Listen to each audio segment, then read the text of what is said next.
Ayan, hello. Ayan, ang aking gagawin today is ano ko siya, i-propagate. Ayan, mahahaba na kasi yung kanyang mga stem. Ayan siya. Hindi nagiging makaho yung stem ng aking Mendoza. Then, ayan, today is kakat ko sila para mas dumami pa at mapadami natin ang aking Mendoza. Then, ayan, ikat lang natin siya. Mag-iwan ako ng leaves. Ayan, mag-iwan ako ng leaves. Then, ayan, ganyan, ikat lang natin ang aking Mendoza. Ito, sobrang tagal ko ng pinakamatagal kong succulent. Ayan, dati is naalala ko, nabili ko siya cuttings. Ayan, 5 cuttings, puro head na ganyan ang binili ko. Then nabili ko siya ng 10 pesos cuttings. Then ayan, ngayon is napadami ko na. Ito is ano na lang din ito, mga propagation. Yung pinaka mother niya is ano na, andun maliliit pa rin yung mga babies, yung pinagkunan ko na to. Then ayan, today is repat natin. Ito is hindi naman alagain. Ayan, hindi siya alagain kasi sobrang dali niyang alagaan, guys. Ayan, isa sa pinakamadaling alagaan na succulent. Then maganda din siya pag na-stress, nagpipink yung kanyang color. Then ayan, itong akin hindi lang talaga siya maging compact, kaya ayan, ikat na natin siya para ano na din, maparami na din. At ito talaga yung masasabi kong ano, guys, sobrang dali niyang alagaan, sobrang dali niyang padamihin. Then ayan, padamihin natin siya at kumuha tayo ng mga cuttings. Then ayan, yung mga maliliit is hindi ko na kukunin. Ito na lang nakasingit, yung medyo maliliit. Ayan, ang dami niya pang mga babies, 'di ba? Ayan, oh. Kunin na natin yung iba kasi hahaba lang ng haba yung stem niya. Then ayan, ayan ang aking Mendoza. At kunin natin yung ayan para mas lumuwag at magka-space din yung mga babies niya. Then ayan, guys, uwasan natin to. Ayan. Then ayan, kita nyo may mga babies na siya, diba?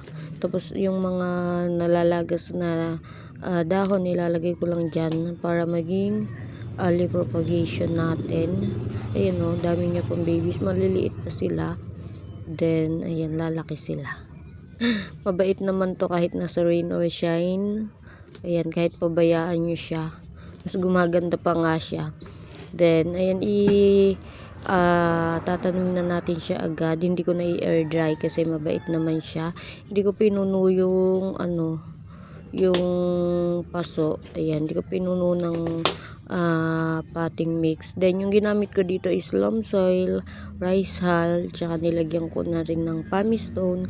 At ayan, meron na din siyang fertilizer dito. I-ready ko na para itatanim na lang natin sila. Then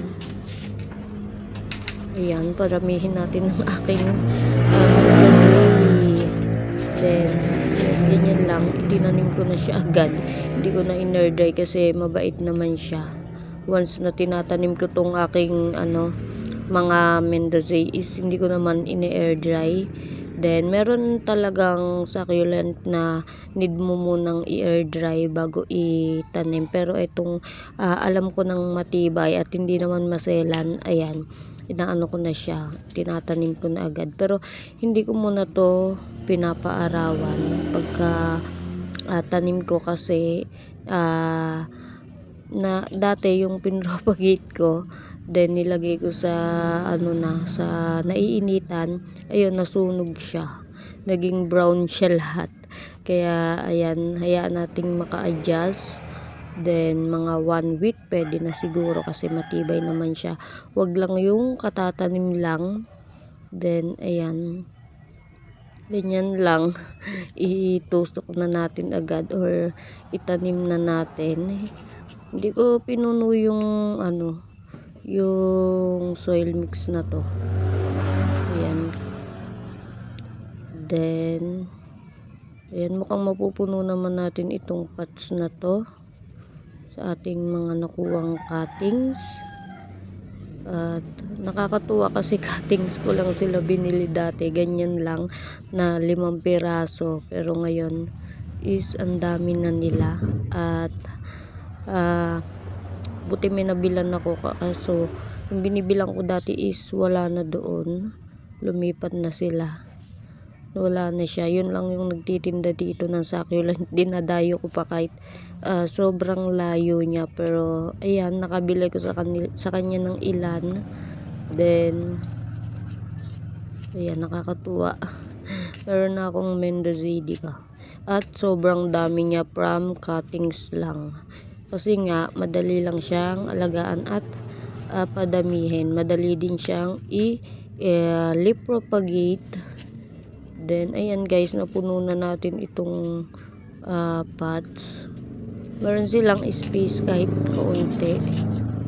Then lagyan natin dito ng isa pa. Ayan, itong maliit lagyan natin dito. Ayan. Then ayan guys, ito yung mga nakat natin, may natira pa siya. At i-ano na lang natin, i-repat natin sa ibang pots. Then ayan, inilagay ko yung mga nalagas kasi tutubo siya. Ayan, madali lang siyang tumubo at magka-babies. Then ayan siya guys. Papakita ko din sa inyo mamaya yung isa ko pang propagation na nilagay ko sa vertical wall.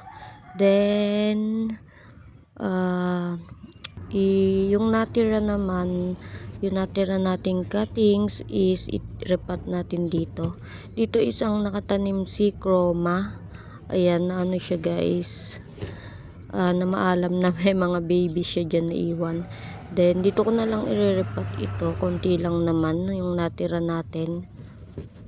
Ayan, dito na lang natin siya isama sa may natirang Chroma. Ayan babies ng Chroma, kasi nung dumating is parang may problem na talaga yung kanyang stem. Then ayan, kinat ko at itinanim pero hindi pa rin nakasurvive. Pero ayan, dalawang babies niya is parang makakasurvive naman. Samahan na lang natin ng Mendoza. Then ayan siya, 4 lang naman yung natirang cuttings. Ayan siya guys. Ayan, then ito yung ating na cut.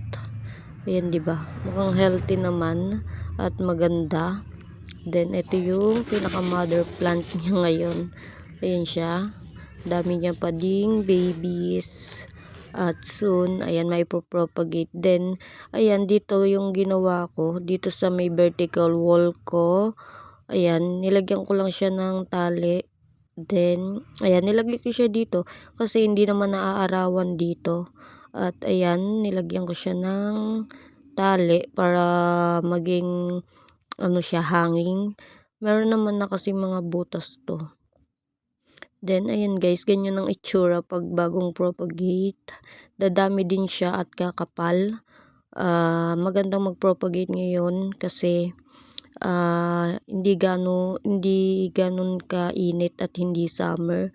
Ayan, then ayan guys ang ating na-propagate. At sana maparami pa natin. Then ayan, madami na din akong nabigyan na yung Mendoza.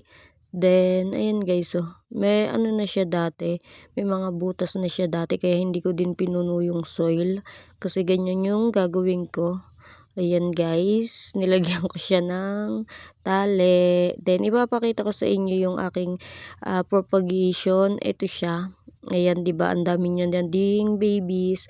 Nandito siya sa vertical wall at hindi naman siya naaarawan, pero ayan, okay lang sila. Hindi naman ganun kalegi at medyo nagpipink pa nga siya. Ayan. Kahit walang araw dito is ang gaganda nila. Parang mas gusto pa nila yung mga nakahang. Then ayan o, ang daming babies guys. Ayan ang aking propagation na nilagay ko sa vertical wall. At ang dami niya na din. Mas kumapal na siya. Then mabilis lang naman kasi siyang alagaan at mabilis lang siyang dumami. So ayan guys, ang aking nagawa. Thank you for watching. Bye!